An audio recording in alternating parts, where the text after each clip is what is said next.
The people ask me, are we going to have a recession? And my answer is we might be in a recession right now and not even know it. We could be facing a global recession, including China, but just focusing on the U.S. Because that's the Fed's sort of territory. So Powell saying, the economy is great is nonsense. What he said, by the end of the year, we could be looking at 4.2% unemployment, 3.5 to 4% interest rates, and, kind of 2.7% inflation. Like, wait a second, inflation is 8.6 today. How do you get to, 2.7, number one? And then what about rising unemployment and higher interest rates? How do you reconcile those things? He said all three of those things. But what state of the world could make those things come true? There's only one, which is a recession. A recession would do it. A recession will raise unemployment. Higher interest rates will cause the recession. And the recession will cause inflation to go down. So in effect, Powell is saying we're going to have a recession.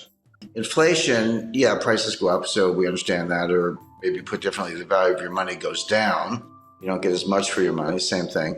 But inflation, broadly speaking, has two causes. One is called, not to get too technical, but it's called cost push. This comes from the supply side. So there's a shortage of oil. And we've got a financial and economic war going on between Russia and the United States. The U.S. really started, but U.S., EU, Canada, Australia, Japan versus Russia. That's obviously disrupting supply chain, cutting down energy supply, causing the price of oil to go up, et cetera. So that's coming from the supply side. And you're exactly right. The Fed can't drill for oil. The Fed can't plant wheat. The Fed can't make semiconductors. So they can't do anything about this. And the supply chains are breaking down. They were breaking down before the war in Ukraine, but Ukraine has made it worse. The other source of inflation is called demand pull. And this is when individuals, you, me, and all of our viewers and, everyday Canadians and Americans worry about inflation. We say, well, I'm just thinking about buying a refrigerator. Better buy it now before the price goes up, or the car, house, or whatever it might be.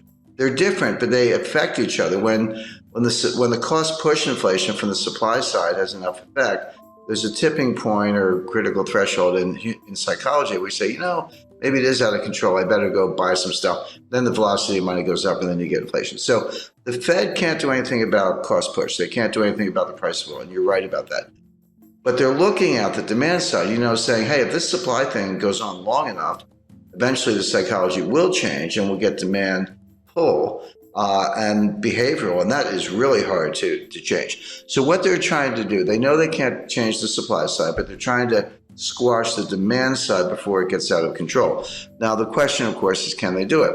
The answer is they can do it, but at what cost? So a general rule of thumb, this is really simple.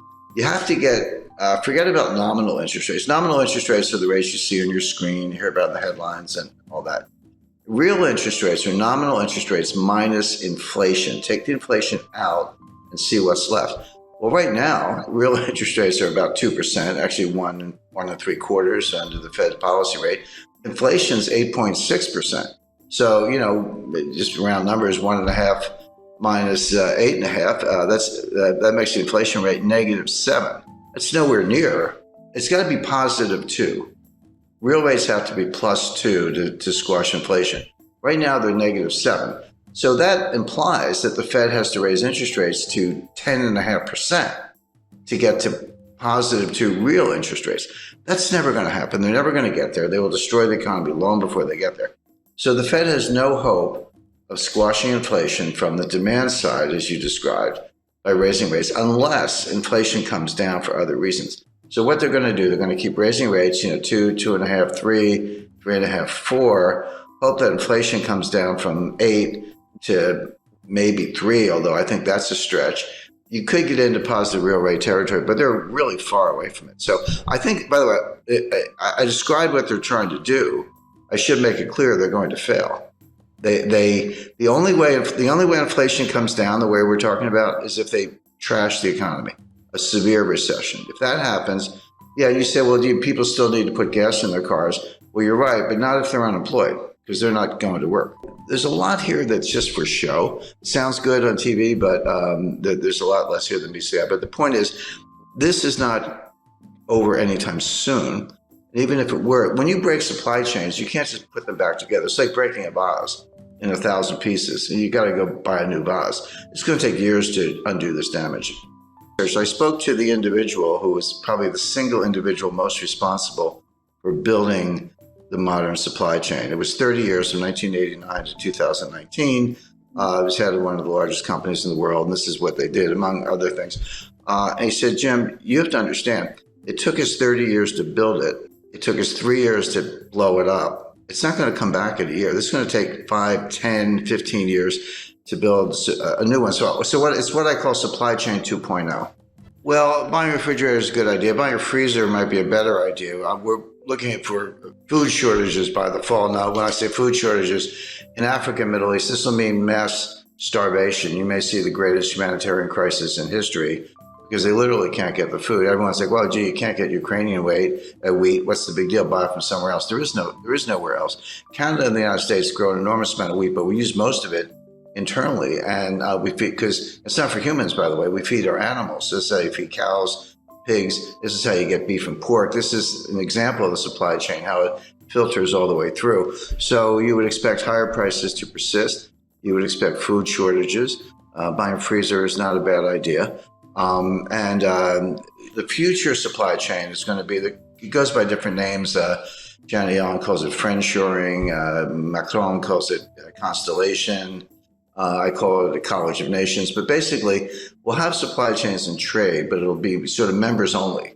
So US, Canada, Australia, Europe, others, Japan, will be invited to join, but not China. Russia is going to be in the waiting room for a while. We should be better allies with Russia, but the Democrats in the United States have pretty much made that impossible, at least for the short run.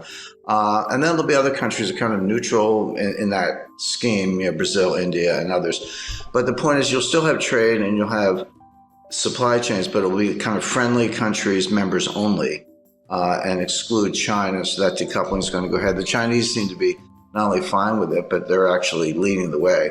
Semiconductor manufacturing is moving back to the United States. The 20 billion of new semiconductor plants from Intel. And why is Taiwan Semiconductor spending over $5 billion to build new semiconductor fabrication plants in the United States? Well, obviously because they're worried about China. We're reshuffling the deck, but none of this stuff is easy. Semiconductor plants take 5 years to build. A new refinery, forget it. That's like 7 to 10 years. We haven't had one in the United States since 1977. So it's going to take a while to do all this. Well, we can do it. So if I said we're definitely going to have inflation, you would know what to do. You'd buy gold, hard assets, land, silver, treasury notes, government bonds, etc. If I said we're definitely going to have deflation, you would also know what to do. You would reduce leverage. You would have more cash, and there are other assets you could go into. The problem is we could have both.